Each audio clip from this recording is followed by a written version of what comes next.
ಅಮ್ಮ ಎನ್ನುವ ಮಾತಿಗಿಂತ ಬೇರೆ ಮಂತ್ರ ಎಲ್ಲಿದೆ?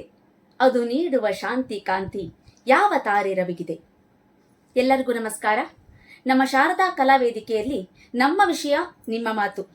ಇವತ್ತು ನಾವು ಆಯ್ಕೆ ಮಾಡಿಕೊಂಡಿರುವಂತಹ ವಿಚಾರ, ನಮ್ಮ ಜೀವನದಲ್ಲಿ ನಾವು ಕಂಡಂತಹ ವಿಶೇಷ ವ್ಯಕ್ತಿ ಹಾಗೂ ಅವರಿಂದ ನಾವು ಪಡೆದಂತಹ ಸ್ಫೂರ್ತಿ ಏನು ಅಂತ.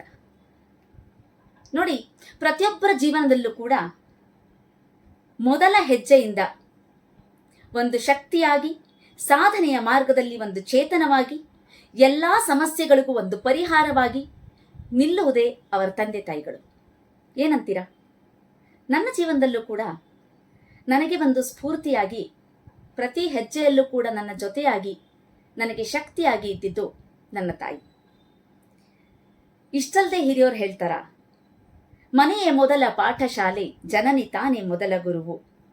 ಜನನಿಯಿಂದ ಪಾಠ ಕಲಿತ ಜನರು ಧನ್ಯರು, ಘನತೆಯಿಂದಲವರು ಬಾಳ್ವರೆನುತ ನುಡಿವರು. ಎಷ್ಟು ಸೊಗಸಾಗಿ ಹೇಳಿದ್ದಾರೆ ನೋಡಿ. ತಾಯಿ ತಂದೆಗೆ ಅಷ್ಟು ಪವಿತ್ರವಾದಂತಹ ಸ್ಥಾನವನ್ನು ನಾವು ಮೊದಲಿನಿಂದಲೂ ಕೂಡ ಕೊಡ್ತಾ ಬಂದಿದ್ದೀವಿ. ಅದೇ ಶ್ರೇಷ್ಠ. ನನಗೂ ಕೂಡ ನನ್ನ ಜೀವನದಲ್ಲಿ ಒಬ್ಬ ವಿಶೇಷ ವ್ಯಕ್ತಿಯಾಗಿ, ಪ್ರತಿಯೊಂದು ಹೆಜ್ಜೆಯಲ್ಲಿ ನನಗೆ ಸ್ಫೂರ್ತಿಯಾಗಿ, ಈ ಕೆಲಸವನ್ನ ನೀನು ಮಾಡ್ತೀಯಾ, ಇದು ನಿನ್ನ ಕೈನಲ್ಲಿ ಆಗತ್ತೆ ಅಂತ ನನಗೆ ಬೆನ್ನು ತಟ್ಟಿ ಮುಂದೆ ಎಲ್ಲ ರೀತಿಯಲ್ಲೂ ನನ್ನ ಸಾಧನೆಗೆ ಕಾರಣ ಆಗಿರೋದೇ ನನ್ನ ತಾಯಿ. ನೋಡಿ, ಇದು ಪ್ರತಿಯೊಬ್ಬರ ಜೀವನದಲ್ಲೂ ಅಷ್ಟೇನೆ. ತಂದೆ ತಾಯಿ ಆಗಿರಬಹುದು, ಅಕ್ಕ ತಂಗಿ, ಅಣ್ಣ ತಮ್ಮ, ಎಲ್ಲರೂ ಕೂಡ ಒಂದು ರೀತಿಯಲ್ಲಿ ನಮಗೆ ಸಹಕಾರವನ್ನ ನೀಡುತ್ತಾನೆ ಬರ್ತಾರೆ, ನಮಗೆ ಸ್ಫೂರ್ತಿಯನ್ನ ಕೊಡ್ತಾನೆ ಇರ್ತಾರೆ. ನನ್ನ ಜೀವನದಲ್ಲೂ ಅಷ್ಟೇ. ನನ್ನ ತಾಯಿ ತಂದೆ, ನನ್ನ ತಮ್ಮ, ನನ್ನ ಅಕ್ಕ, ನನ್ನ ಕೈ ಹಿಡಿದಂತಹ ನನ್ನ ಬಾಳ ಸಂಗಾತಿ, ನನ್ನ ಪತಿದೇವರು ಕೂಡ ನನಗೆ ಪ್ರತಿಯೊಂದು ಕ್ಷೇತ್ರದಲ್ಲಿ ನನಗೆ ಸಾಧನೆಗೆ ನನ್ನ ಕೈ ಹಿಡಿದು ನನಗೆ ಜೊತೆಯಾಗಿ ಇವತ್ತಿಗೂ ಕೂಡ ನನ್ನ ಜೊತೆ ನಿಂತಿದ್ದಾರೆ. ಆದರೆ ಇವರನ್ನೆಲ್ಲ ಹೊರತುಪಡಿಸಿ ಇನ್ಯಾರಾದರೂ ಒಬ್ಬರು ವಿಶೇಷ ವ್ಯಕ್ತಿ ಅಂತ ಇರಬೇಕಲ್ವಾ? ಅದು ನನ್ನ ಗುರುಗಳು. ಗುರುವಿನ ಗುಲಾಮನಾಗುವ ತನಕ ದೊರೆಯದಣ್ಣ ಮುಕುತಿ. ಎಷ್ಟು ಅದ್ಭುತವಾದಂತಹ ಜೀವನ ಸಂದೇಶ ಅಲ್ವಾ ಇದು?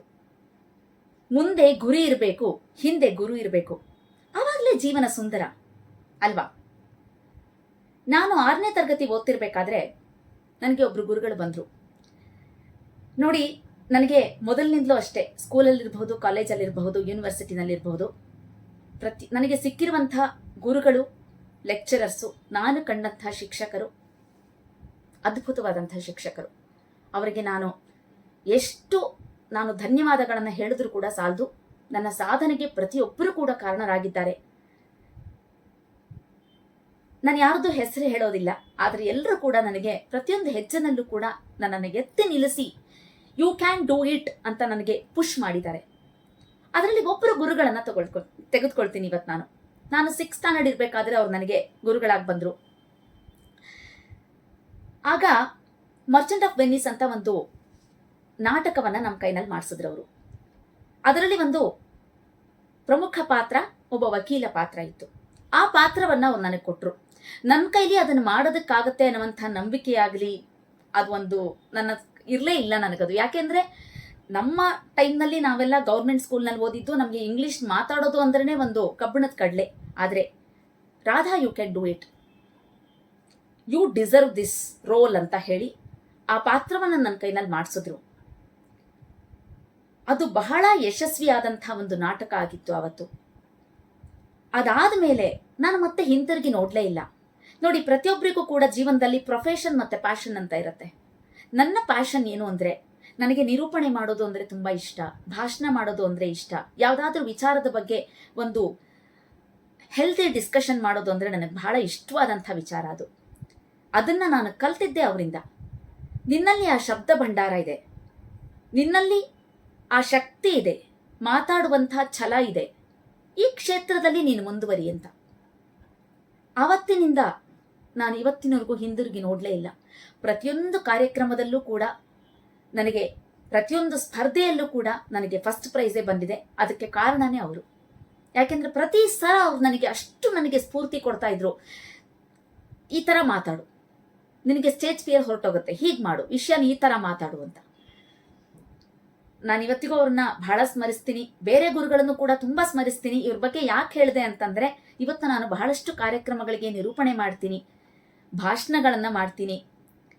ಇವತ್ತು ಕೂಡ ಒಂದು ನಿಮ್ಮ ಮುಂದೆ ಇಷ್ಟರ ಮಟ್ಟಿಗೆ ನಾನು ಮಾತಾಡ್ತಾ ಇದ್ದೀನಿ ಅಂದ್ರೆ ಅದಕ್ಕೆ ಅವರೇ ಕಾರಣ.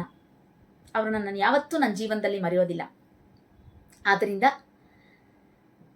ನೋಡಿ, ರೈತ ಕೊಡುವಂಥ ಅನ್ನ, ಗುರು ಕೊಡುವಂಥ ಅಕ್ಷರ, ತಾಯಿ ನೀಡುವಂಥ ಆಶೀರ್ವಾದ, ಜಗತ್ತಿನಲ್ಲಿ ಪ್ರತಿಯೊಬ್ಬ ಮನುಷ್ಯನಿಗೆ ಸಿಗುವಂತಹ ಶ್ರೇಷ್ಠವಾದ ಭಿಕ್ಷೆಗಳು ಇದು. ಅದು ನನಗೆ ಸಿಕ್ಕಿದೆ.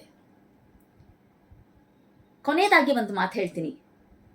ತಾಯಿ, ತಂದೆ, ಅಕ್ಕ, ತಂಗಿ, ಅಣ್ಣ, ತಮ್ಮ, ನಮ್ಮ ಬಾಳ ಸಂಗಾತಿ ಇರಬಹುದು, ನಮ್ಮ ಮಕ್ಕಳು ಇರಬಹುದು, ಇವರುಗಳ ಜೊತೆಗೆ ನಮಗೆ ಮಾರ್ಗದರ್ಶನ ನೀಡುವಂಥ ವಿಶೇಷ ವ್ಯಕ್ತಿಗಳು, ನಮ್ಮ ಗುರುಗಳು, ಇನ್ನೂ ಸಾಕಷ್ಟು ಜನ ವಿಶೇಷ ವ್ಯಕ್ತಿಗಳು ಬರ್ತಾರೆ ನಮ್ಮ ಜೀವನದಲ್ಲಿ. ಆದರೆ ಒಂದು ಮಾತು ಸತ್ಯ, ಒಬ್ಬ ವಿಶೇಷವಾದಂಥ ಶ್ರೇಷ್ಠವಾದಂಥ ವ್ಯಕ್ತಿ ಪ್ರತಿಯೊಬ್ಬರ ಜೀವನದಲ್ಲೂ ಬರ್ತಾರೆ. ಯಾರು ಗೊತ್ತಾ? ಅನುಭವ. ನಮ್ಮ ಜೀವನದಲ್ಲಿ ನಾವು ಕಲಿಯುವಂಥ ಜೀವನದ ಪಾಠ ಇದೆಯಲ್ಲ, ಅನುಭವ ಕೊಡುವಂಥ ಜೀವನದ ಪಾಠನ ಯಾವ ಶಾಲೆನೂ ಕೊಡೋದಿಲ್ಲ, ಯಾವ ಗುರುವೂ ಕೊಡೋದಿಲ್ಲ, ಯಾವ ತಂದೆ ತಾಯಿರು ಕೂಡ ಕೊಡೋದಕ್ಕಾಗೋದಿಲ್ಲ. ಅದನ್ನು ಯಾವ ಪುಸ್ತಕದಲ್ಲೂ ಅದಿರೋದಿಲ್ಲ. ನಾವು ಜೀವನದಲ್ಲಿ ಸಮಸ್ಯೆಗಳಿಂದ, ಘಟನೆಗಳಿಂದ, ಪರಿಸ್ಥಿತಿಗಳಿಂದ ಪಡೆಯುವಂಥ ಅನುಭವನೇ ನಮಗೆ ದೊಡ್ಡ ಸ್ಫೂರ್ತಿಯಾಗಿ ನಿಲ್ಲತ್ತೆ ಅಂತ ಹೇಳ್ತಾ, ಇಷ್ಟು ನನ್ನ ಮಾತುಗಳನ್ನು ಕೇಳಿಸ್ಕೊಂಡಿದ್ದಕ್ಕೆ ನಿಮ್ಮೆಲ್ಲರಿಗೂ ಅನಂತವಾದಂಥ ಧನ್ಯವಾದಗಳನ್ನು ಹೇಳ್ತಾ, ಮತ್ತೆ ಮುಂದಿನ ವಾರ ಸಿಗೋಣ. ನಮ್ಮ ವಿಷಯ ನಿಮ್ಮ ಮಾತಿನಲ್ಲಿ. ಧನ್ಯವಾದಗಳು.